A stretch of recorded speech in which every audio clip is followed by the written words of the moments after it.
Welcome to South Florida, the bottom of the clip of the Gunshine State.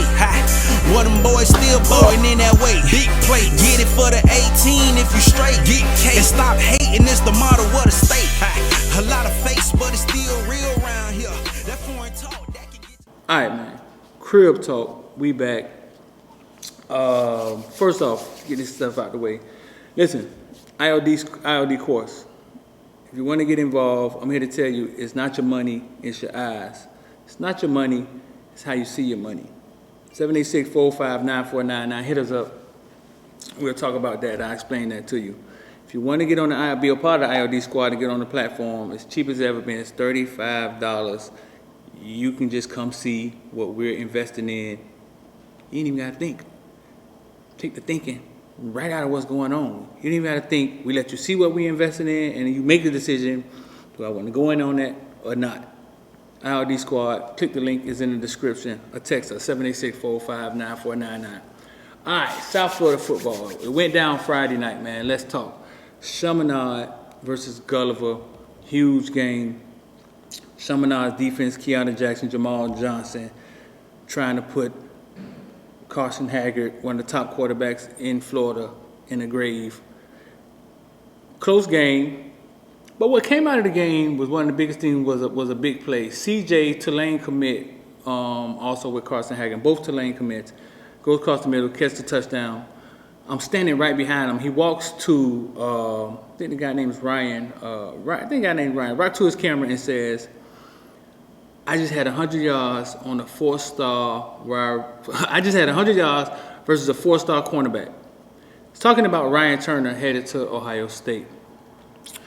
The star thing comes into play. So the video goes viral. Go check it out on our Instagram. Then the conversation starts. Told y'all, man, these stars don't matter. These stars don't matter, man. These people don't know what they're talking about. They rating these kids. Most of them overrated, yada, yada, yada. Before I get into my comment section, let me know in the comment section. Before I get into this conversation, let me know in the comment section right now. Do stars matter? Simple question. Do stars matter? Do stars matter? Let me know in the comment section right now. I'll wait.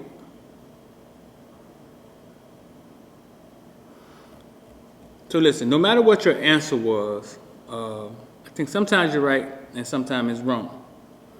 Do stars matter?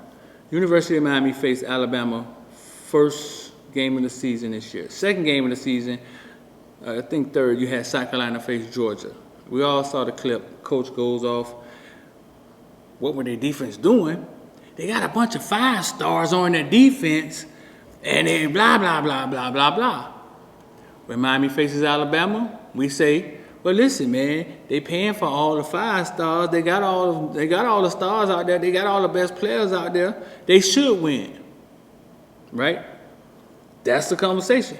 National championship, I'm willing to bet you that, hey, the teams that win the national championships have a bunch of 5-star, 4-star kids. Well, nobody has a bunch of 5-star kids. Have more stars than most of the teams who don't make the college playoffs. Do stars matter?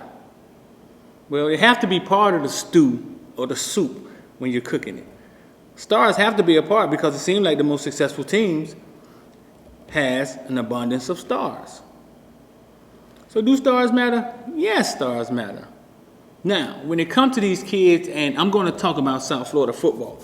When it comes to South Florida football, you get Gulliver High School undefeated versus Chaminade, who lost one game to one of the top teams in Florida and went all across the nation and whooped up on everybody.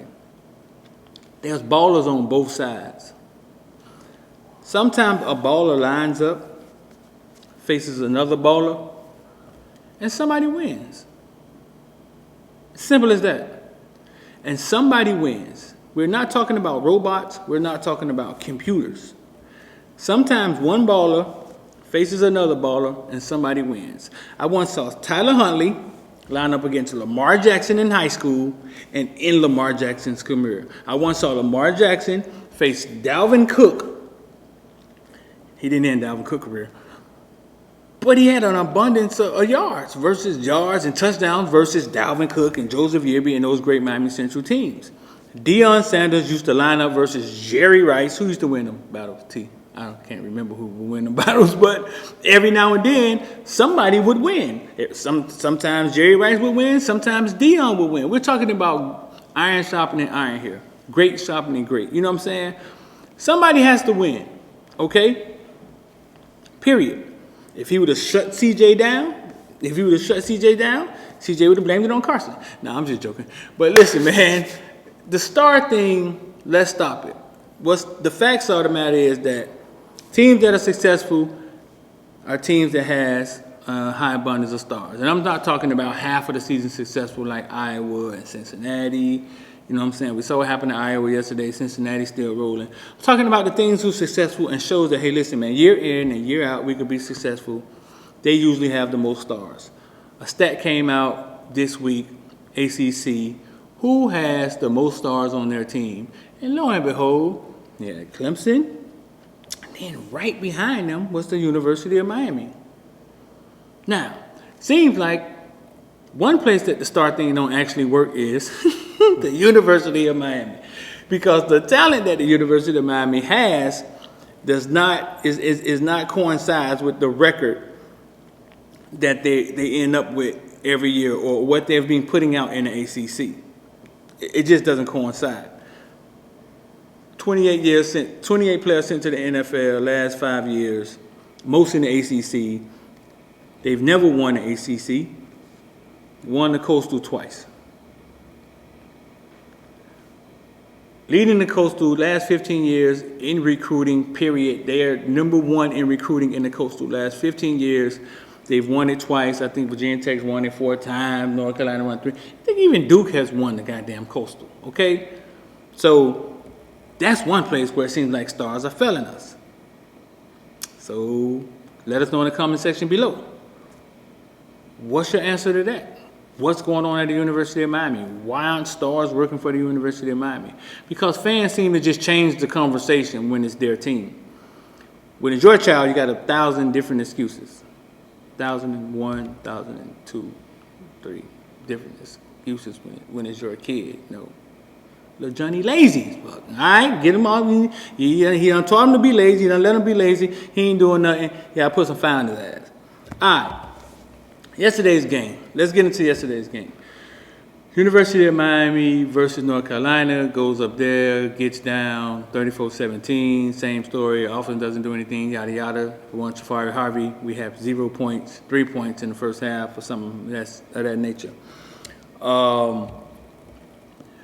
Like I said before, when it's the system, when it's the program, when it's kids being held accountable, when it's the bar that's being set, when the experience isn't there with the coaching staff, it's always going to look like every week it's a different player. Always. Every week it's going to look like it's a different player, it's a different problem. And it's only because it's the system, it's the accountability, it's the discipline, it's the structure. It's all those things that you can't see. So it's going to be a hole next week. You feel that hole, and then boom, another hole pop out, and you feel that hole. But this week it was tackling, it was poor offense, getting behind, and it's discipline. It's discipline. Now, if you look at the final stats of the game, it looks as if Miami actually if you look at the final stats of the game, it appears that Miami was in a dogfight, a shootout.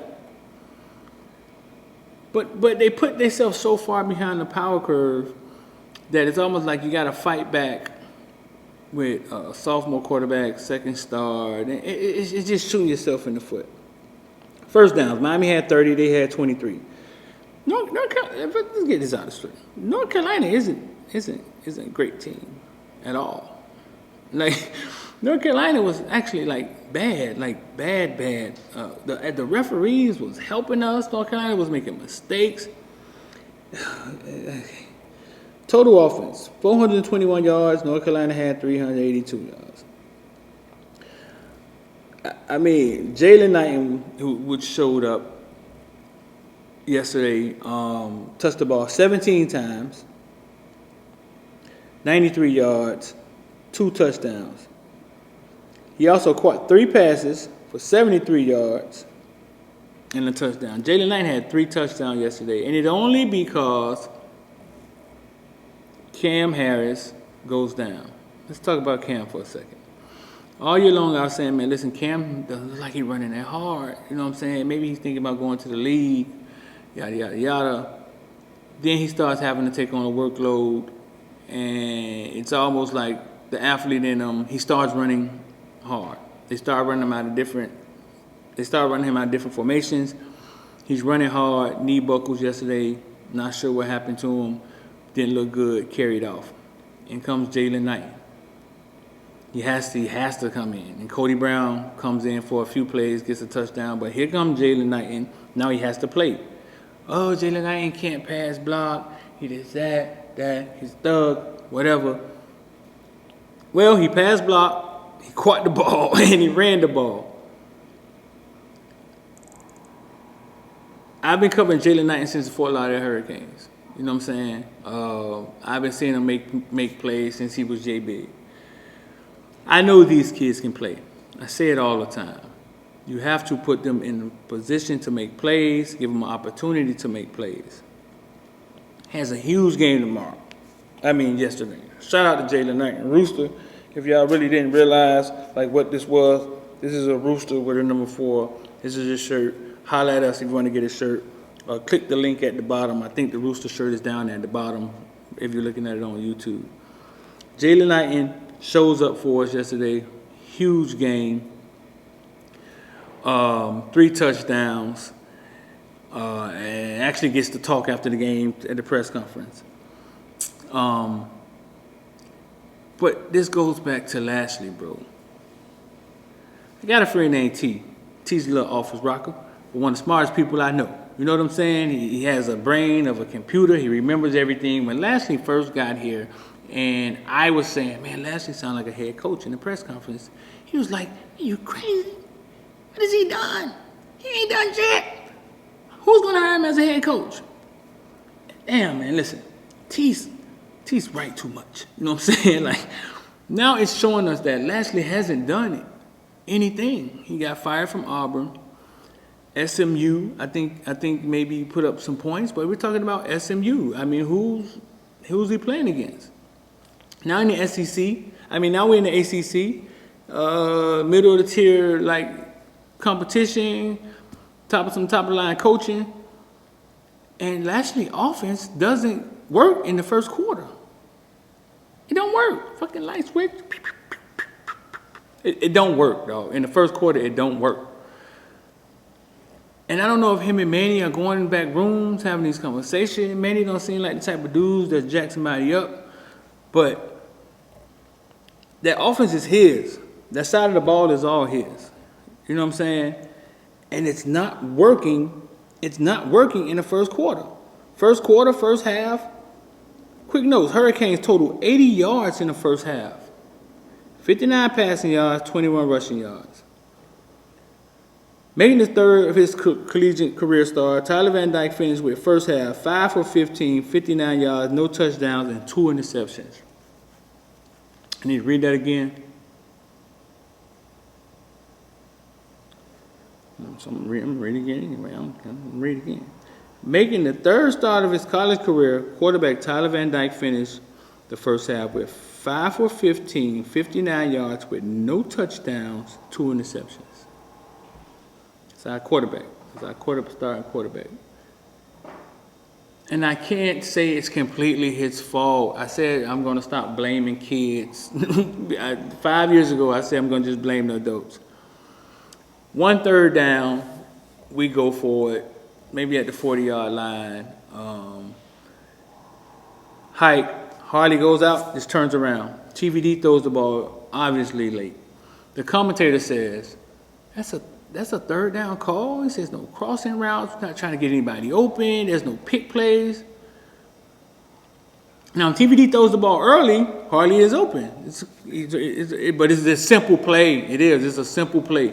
We don't call a timeout or anything. We just get out there, run the play. And it's a simple play. TVD just throws the ball super late. But I think that goes back to the simplicity of Lashley's offense that they all talked about when he first got here. Simple can be good if you're executing and your ballers are balling at a high rate. Now, 1 third down, 4th and 10, Miami goes for early in the third quarter and gets it. You know how to get it? TVD scrambles, almost gets killed and scrambles for 10 yards. That's how they pick it up. Lashley didn't call that. Brother, listen.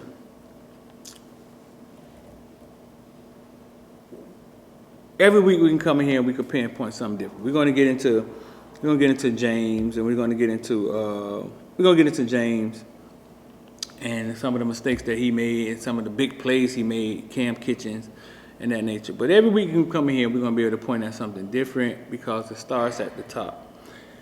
And when I say it starts at the top, I don't necessarily mean it starts at the top. Manny's not the top.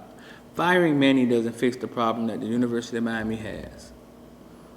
Miami's bringing players in at a high clip, and Miami's putting them in the NFL at a high clip. The only thing that's not happening with their players, they're not winning with their players. Firing Manny is just going to give Blake James and those guys another chance to hire another pedestrian, young, inexperienced coach for cheap, and then give him pennies to work with to hire a staff. Until all that is fixed, then I don't know if firing Manny isn't the answer. Now, some of you guys believe fire Manny, maybe they can get lucky and hire the right coach. I think they got lucky and hired Golden. I think Golden may have been the right coach. You got to ask yourself, why wouldn't Golden fire D'Onofrio? Why wouldn't Mark Richt fire his son? Like, why would these coaches be so stubborn? I don't know. But if they get lucky and hire the right coach, does that coach have the budget to hire assistant coaches? Did Manny leave a bunch of money on the table and just hired a bunch of babies to coach with him? Like DVD, my boy, may be the recruiter of the year at anywhere else other than Miami. Maybe the recruiter of the year at Miami. He's a baby. Aristide, he's a baby. Packy, I'm not sure what's going on there. But we have a young coaching staff. Did Manny not spend all the money? Did they spend all the money on him?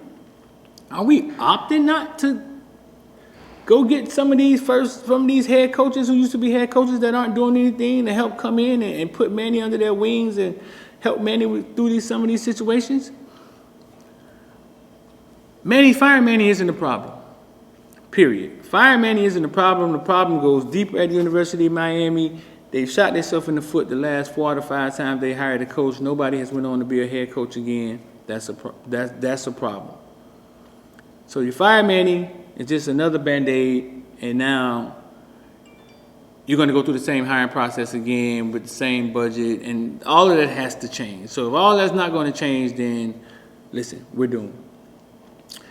Listen, man, y'all make sure y'all like, share, hit comment. We're going to be right back. Wrap this thing up.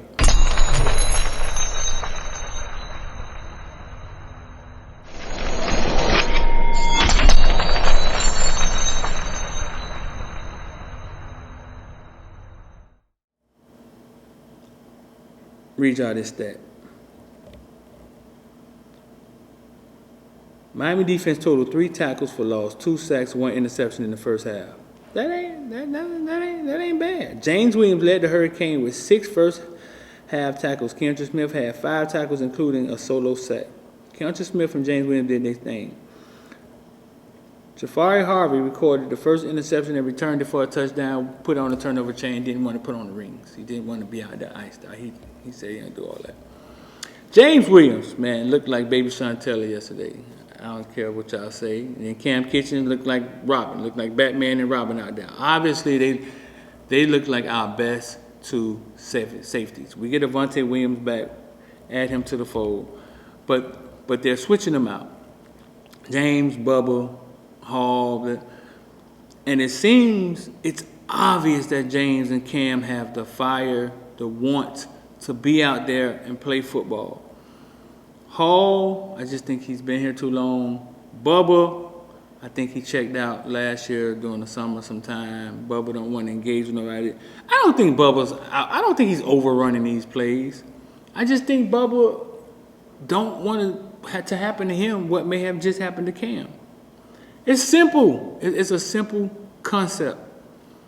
Let me talk to y'all for a second. It's a simple concept. Your whole life, you dream of playing NFL football. You go to University of Miami, University of Rutgers, Clemson, North Carolina, Pitt, Ole Miss. And now you got 3 years to play a gladiator sport. And if you're lucky, or super durable, or whatever you want to call it, you get a chance to get sold to one of the NFL teams. If you're lucky. You come in college football, you get on the field, you perform 1 year. The agents pick up the phone, they call you, hey dog, listen man, we think you're a second rounder, but probably really a fifth rounder. Think you're a second rounder, dog. Just got to make it through the season, and we eating. You need anything? All right. Go see JJ on corner, say about 100,000. So now you know the agent real. They done invested money in you. You could taste it. You could taste it. Your dream. You could taste it. You got 11 more college football games to play for free.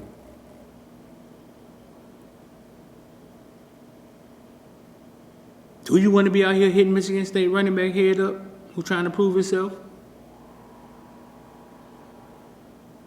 Do you? Your University of Miami or whatever college institution you at has to make you feel like, listen, like the guy said at Alabama press conference, football is everything. Right now I'm here, and this is where football matters to me, and that's the bar that has to be set because there's no other way to do it. Other than that, you're going to get players out there wanting to make a tackle, wanting to get some film together, but also knowing that, boy, if I blow my shoulder out, that may derail my dreams. As fans, the only thing y'all give a fuck about is the University of Miami. Cam Harris and his family right now somewhere at a hospital thinking about when he was 8, when he was 9, running the football, and they just knew NFL was on the scene. Now, a couple months away from the NFL draft, they not sure. They waiting for the doctor to give them an answer. I know what y'all gonna say. Cam Harris only a 5th round draft pick. Cam Harris only... Man, that is arguments for you and your homeboys at the liquor store, dog. Real life is a 5th round draft pick is an opportunity for Cam Harris to make a living for his life that Joe Goofy ass never had a chance to do, to start his life a way that Joe Goofy ass never had a chance to do, to jumpstart his life. I don't care if it's the practice squad, $500,000. Faster than you had a chance to jumpstart your life, you invest $300,000 for 2 years. You may not have to work again if you let that keep letting that ride. That's what that is to Cam Harris and his family. Ain't about 5th round, 6th round. Ain't about. It's about the opportunity. It's about him playing running back when he was 7, 8 years, playing this game for 10 years and making it all the way to the end and buckles his knee at North Carolina. In a meaningless game that Miami finna lose anyway for no reason? It's tough, dog. It's deeper than that. So I understand Bubba's position. But I also understand that you're not helping anybody. You're not helping anybody if you're out there and that's on your mind. I don't think you're helping yourself nor the team. That's how I look at it. And you can insert It's not Bubba, Cam. You can insert any name in college football. It's not about them. This translates across college football. So that brings me to James Williams and Cam Kitchens. These guys look like the hungry kids that we know we recruited. Kind of reminds me of the 3 linebackers when they were freshmen when they came in the University of Miami. James Williams played lights out yesterday. And I mean both ways. Lights out good and lights out bad. James was hitting quarterbacks late and running into kickers. And also the first person on tackles and one of the few to take Sam Howell and dump him on his head. He played like the James I know who he is. He's a very emotional kid. Let's go back, man. James Williams once saw his dad shoot his mom while sitting in the car in his face. James Williams' dad goes to prison. Mom dies. And I don't know if James Williams ever got help or went to talk to somebody about that, but that is a trauma. And that's the only trauma that we know. That is a trauma that has to get fixed. You have to go talk to somebody about that. You have to get that out of your system.